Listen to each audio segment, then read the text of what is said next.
Hi, I'm Maya Brown. And I'm Gavin Graham. And this is the SFN The Howl, your source for news here at Santa Fe High School.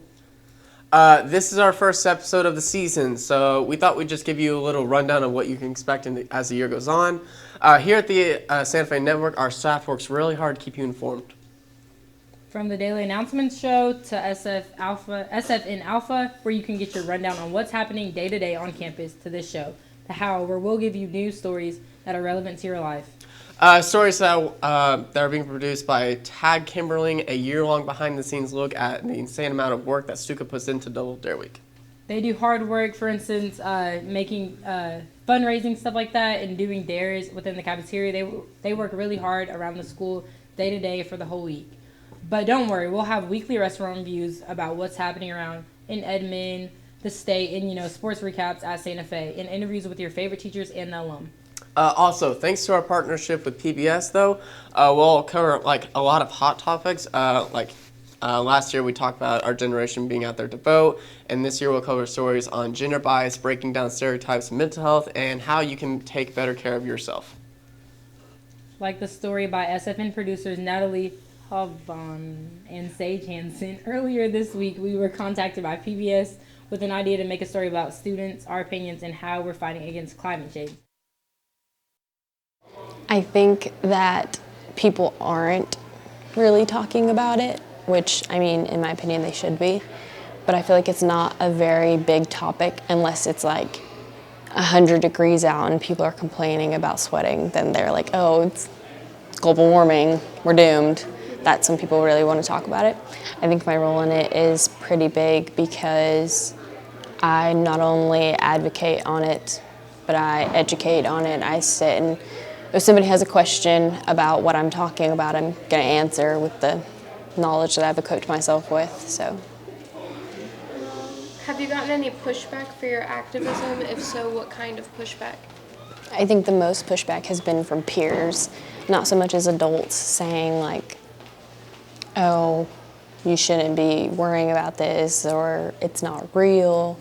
I think a lot of it has been peers to where we expect them to be on our side and talking about what we're talking about.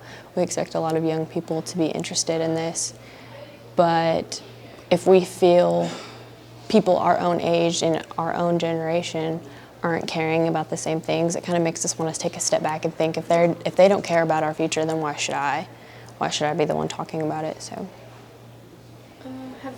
Specifically, what actions do you want adults and political leaders to take?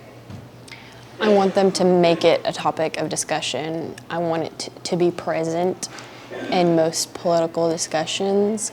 I don't want it to be all gun reform and all Trump's wall. I think we should include climate control, and just because it's not an immediate everyday threat, it is going to become an immediate everyday threat, so it needs to be treated as such. What do you want the young people to do? I want them to get the people talking. I want them to encourage people to be talking about it and to go on and not be discouraged. Don't let somebody's words or thoughts or even actions discourage you from talking about it. Do you see climate impacts happening now in your own community? If so, what are they?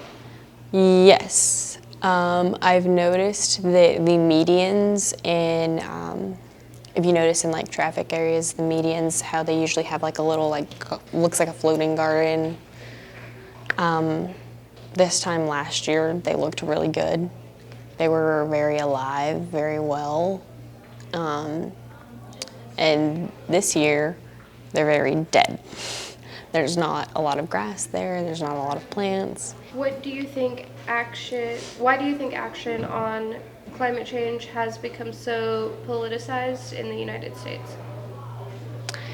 Because our president himself has said that he doesn't think that climate change is real or exists.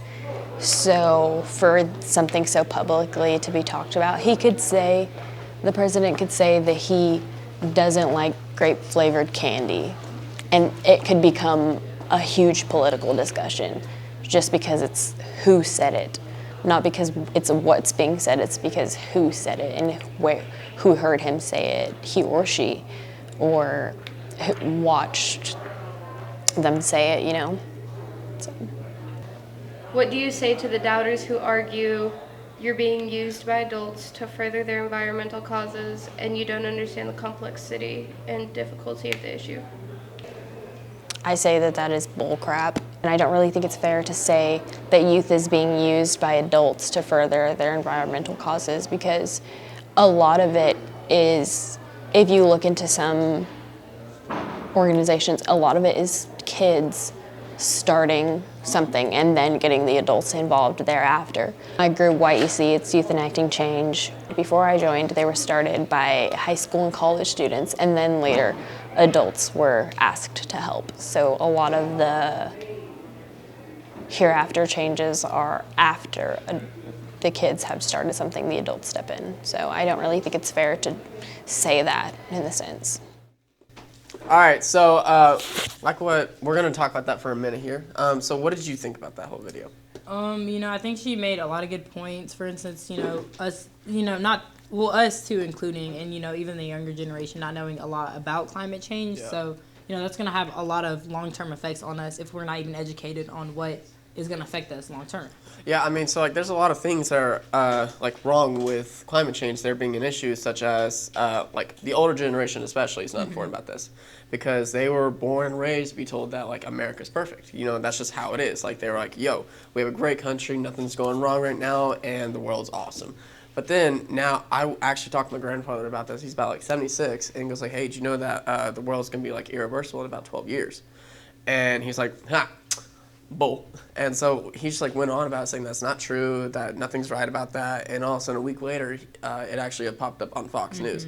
And Fox News is not really well known for popping up major topics like that, and so that's probably one of the biggest surprises for him. But it's just a matter of being informed about those types of things. Yeah, for sure. But if you'd be interested in being interviewed for stories that have a chance to be aired on national news, or even just stories that we'll air here on this channel, just stop by our studio and let us know, and we'll have a sign-up sheet to get more information from you, and we'll also make sure to have our email address in the description in case you can't make it by.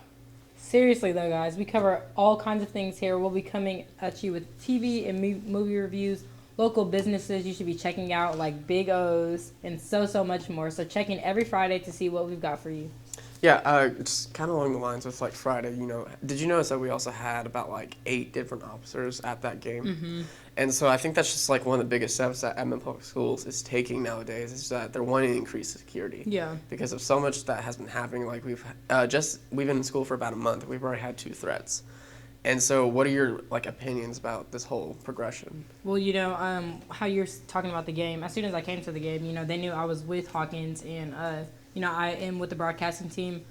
Even though I had the sticker, they were still taking precautions. All right, let me see your student ID. Let me see this. And I was just that's fine. I didn't get offended in any way, because what if I wasn't who I said I was? You know what I mean? So they're just taking every precaution, which makes sense. So I agree with everything they're doing, and I completely support it as long as it's going to protect, my sisters and my friends and every teacher here. So.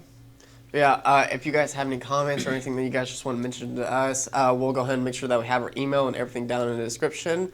But yeah, we'll make sure to see you guys next week and let us know. I'm Gavin Graham. And I'm Maya Brown. And this is SFN The Howl. Protect the pack.